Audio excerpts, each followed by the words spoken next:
Hello, my name is Diamond and I'm going to be talking to you about Independence Hall, so tune in for more information.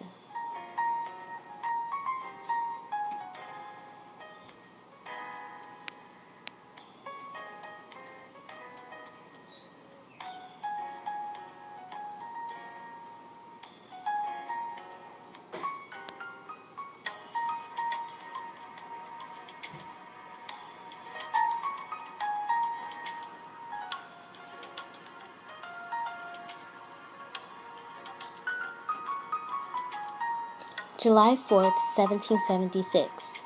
Yes, that is Independence Day and what we all take pride in. The signing of the Articles of Confederation, the Constitution, and the Declaration of Independence all happened here. That's right here in Philadelphia where we gained our independence. Coming to Philadelphia can be a resemblance of freedom, pride, and justice, something that can be very important to people, and also the historic events that led up to what we have. Independence Hall is located in Center City, along with the Liberty Bell Center at 520 Chestnut Street, Philadelphia, also located near other important historic sites such as Franklin Square. Independence Hall gives us a history of how we gained our independence, but also the process of finally succeeding over time. The building started construction in 1732 and finished around 1753. Included in the building would be the Assembly Room, the Courtroom of Pennsylvania, the Long Gallery, the Governor's Council Chamber, and the Committee of the Assembly Chair. The Assembly Room, which is one of the most important rooms where both documents were signed. Also displaying the Liberty Bell and the original paintings of who we all know as the Founding Fathers. The Courtroom of Pennsylvania was where a case was held when a group of militiamen stormed and tore down British King George III coat of arms. The next room, known as the Long Gallery, on the second floor, were where soldiers were held during the British occupation as a hospital.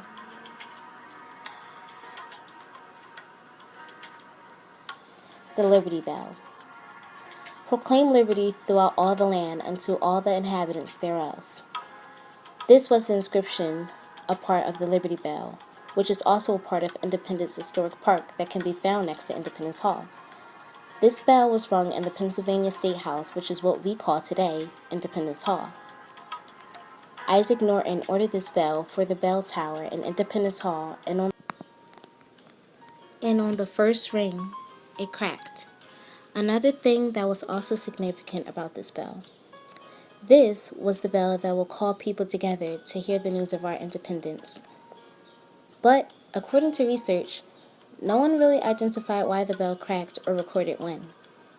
While doing a repair job, the workers actually made the crack bigger, so the crack as we know today is actually the repair job. The inscription from the bell came from Leviticus 25:10, a verse from the Bible. Speaker Isaac Norton chose the specific inscription because of William Penn's Charter of Privilege, which granted religious liberties.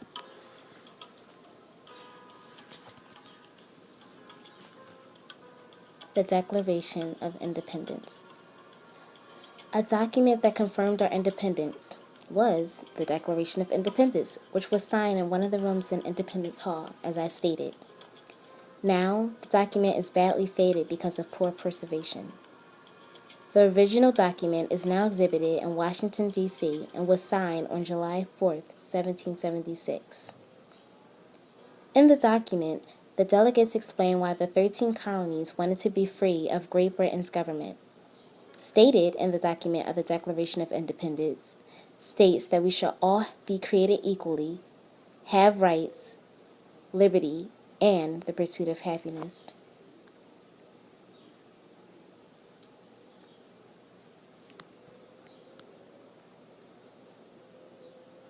Five people were a part of the committee, including Thomas Jefferson, John Adams, Roger Sherman, Robert Livingston, and Benjamin Franklin. Not all signing on the first day except John Hancock, everyone else did on various states. So, being said, the Declaration of Independence had a big effect on the United States to where every 4th of July, the Liberty Bell is lightly tapped 13 times in honor of the 13 colonies.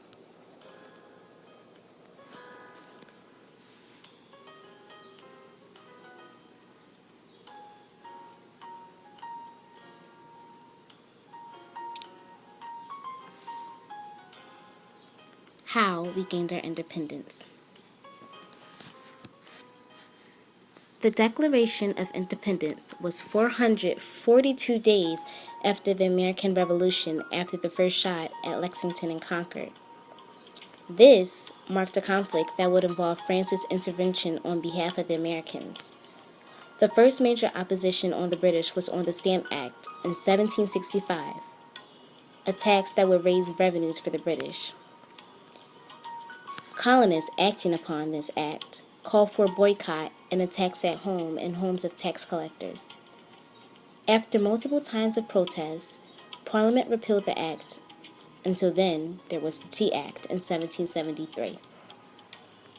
This bill was designed to granting a monopoly on the American tea trade, also allowing to catch the tea smugglers from Dutch traders. Colonists, still angry, they looked at the act as an example of taxation tyranny. So, in response to this act, the colonists organized the Boston Tea Party, a famous event where tea was dumped into the Boston Harbor. With this act, Parliament was outraged and called for intolerable acts. The governor of Massachusetts, Thomas Gage, ordered British troops to march to Concord, which is in Massachusetts. Running into American militiamen, the first shot was fired at Lexington and Concord, as stated above. For Americans, they saw this as a struggle for their rights as British citizens. Later publishing Common Sense, Thomas Paine sold 500,000 copies arguing for American independence.